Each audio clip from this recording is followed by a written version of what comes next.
The papyrus, putting on my table every month. I don't wanna be sad. Don't even try to hide it. No, I don't wanna lose it. And you see how it is, it's so inviting. The papyrus, we're all so alive. The papyrus. Hello and welcome to the Papyrus TV News Update. First, the headlines.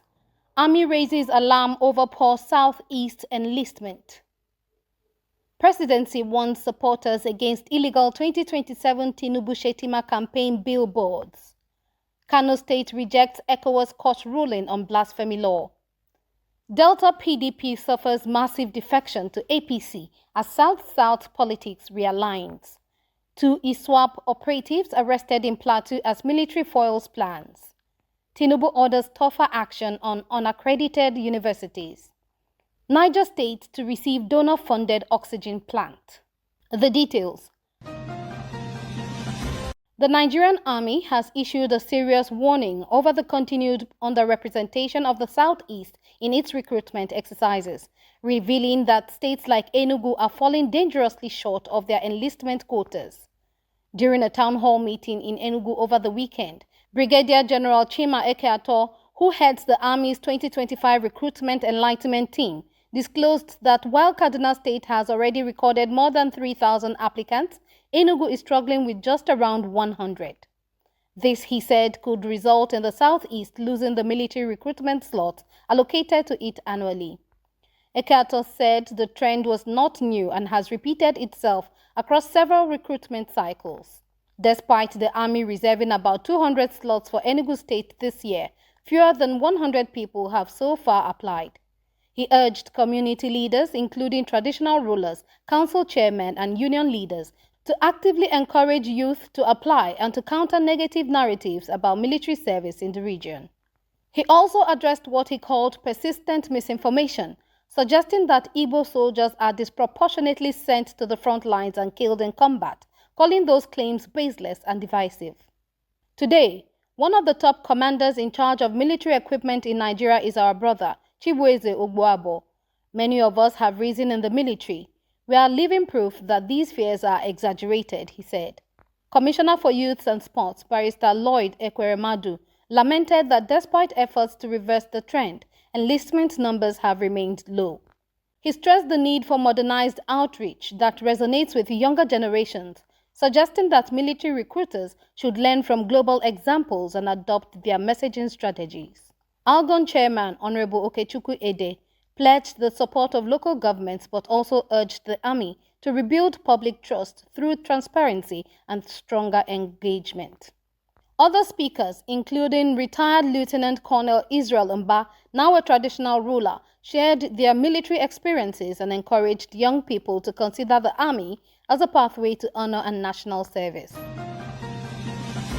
Meanwhile, the presidency has officially disowned a wave of campaign billboards and posters that have surfaced in Abuja, Kano, and other cities, suggesting an early 2027 re-election campaign for President Bola Ahmed Tinubu and Vice President Kashim Shettima. In a statement released by Bayo Ononuga, Special Advisor to the President on Information and Strategy, the President made it clear that no such campaign has been authorized and that such activities are in violation of Nigeria's Electoral Act. While acknowledging the enthusiasm of supporters, Ononuga warned that any form of campaign ahead of the Independent National Electoral Commission's INEC timetable is illegal and could compromise the integrity of the democratic process. President Tinubu and Vice President Shettima are law-abiding leaders. They do not support actions that undermine Nigeria's institutions, he said. The statement emphasized that the president remains focused on governance and has not declared any intention regarding 2027. Until INEC issues its timetable, any campaign or billboard suggesting a re-election move is unauthorized and should be stopped immediately, it read. The presidency reaffirmed Tinubu's commitment to addressing Nigeria's pressing challenges, including economic recovery, security, infrastructure renewal, education, and social investment. The focus remains on nation building and delivering on the renewed hope agenda, not on campaigning, Ononuga added. Continuing, Kano State has responded defiantly to a recent judgment by the ECOWAS Court of Justice, which ruled that certain elements of its blasphemy laws violate international human rights standards. In a firm statement released to the media, Kano's Commissioner for Information and Internal Affairs, Ibrahim Waya, said the state will not repeal or weaken its religious laws under external pressure. Waya argued that Kano's blasphemy laws are rooted in the deeply held religious and moral values of its majority Muslim population and are a reflection of the state's constitutional right to legislate on matters of public morality. He maintained that under Nigeria's federal structure, states are permitted to make laws in accordance with their local cultural and religious beliefs. These laws are part of what maintain peace and religious harmony in Kano. We will continue to uphold them as long as our people support them, he said. While acknowledging the authority of the ECOWAS court, Waya said Kano's laws would remain consistent with the wishes of its people. The state government also emphasized that its actions align with Nigeria's principle of legal pluralism, which allows states to adapt laws to reflect local social realities. The development has stirred a broader national debate on the balance between human rights obligations and the autonomy of states within Nigeria's federal framework.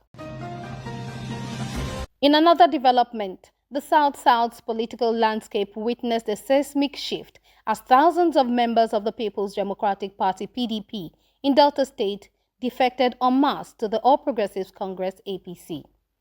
The defection, orchestrated during a major political rally, featured high-profile leaders including Edo State Governor Monday Okpebholo, APC National Chairman Dr. Abdullahi Ganduje, and Senator Ned Nwoko. Among the defectors were Chiedu Ebie and several influential figures in the Delta Unity Group, who pledged their loyalty to the APC and described the move as a necessary step towards progress, unity, and national development. Governor Okpebholo praised the defection as evidence of growing support for President Tinubu's leadership in the South-South, stating, "This is not just politics. It is a movement to rescue and reposition Nigeria under the renewed hope agenda." He emphasized that Delta, like Edo, will benefit from APC's governance style, which he described as performance-based, inclusive, and responsive to the needs of ordinary Nigerians. APC leaders expressed confidence that the momentum would continue to grow ahead of 2027, making the region a battleground for national influence. In other news, security forces under Operation Safe Haven (OPSH) have disrupted a major terrorist plot by the Islamic State West Africa Province (ISWAP) to set up operational cells in Plateau and Bauchi states. According to a statement issued by OPSH spokesperson Major Samson Zakom, the military arrested two ISWAP operatives, Abdul Qadir Dalhatu and Ubaidu Hassan, both 25 years old, during a covert operation in the Yelwa area of Shendam local government area in Plateau State on April 11.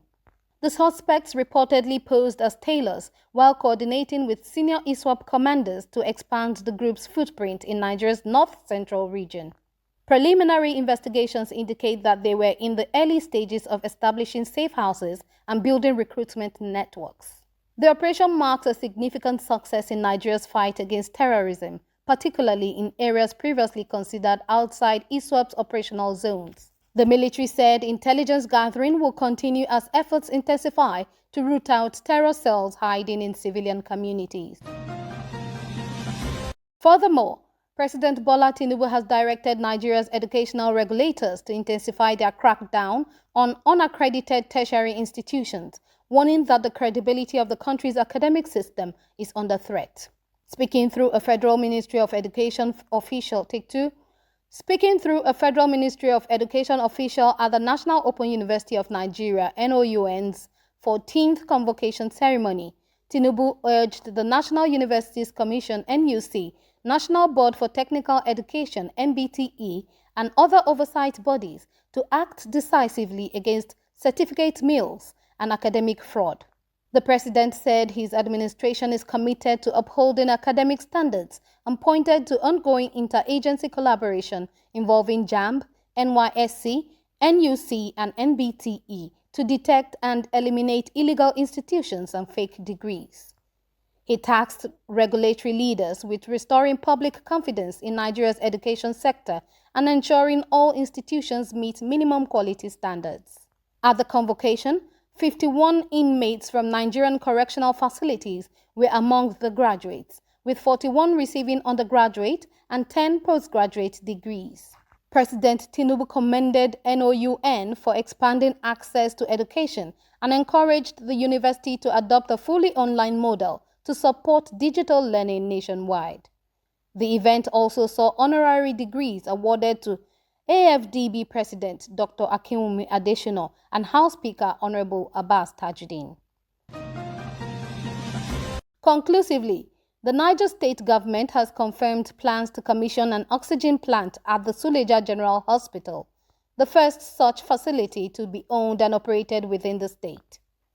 The project, funded by the Global Fund, is expected to boost critical healthcare capacity in the area and reduce the state's reliance on oxygen supplies from other hospitals, including those in Abuja.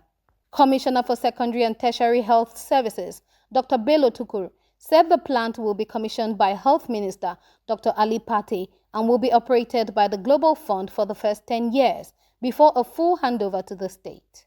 Speaking through a senior official during a project inspection visit, the commissioner emphasized that the facility will serve both public and private hospitals in Niger State and generate additional revenue. However, the inspection team identified several issues, including inadequate building security and the need for power infrastructure. The state government is expected to provide fuel for the 800 kVA generator and connect the facility to the national grid, with the Ministry of Power and Renewable Energy already engaged on the matter. Medical Director of Suleja General Hospital, Dr. Adedokun A. Adebayo, expressed excitement about the project, noting that the hospital had previously depended on oxygen supplies from Maitama Hospital in Abuja. The new plant is expected to significantly improve emergency care and respiratory support services in the region. The papyrus, put it on my table.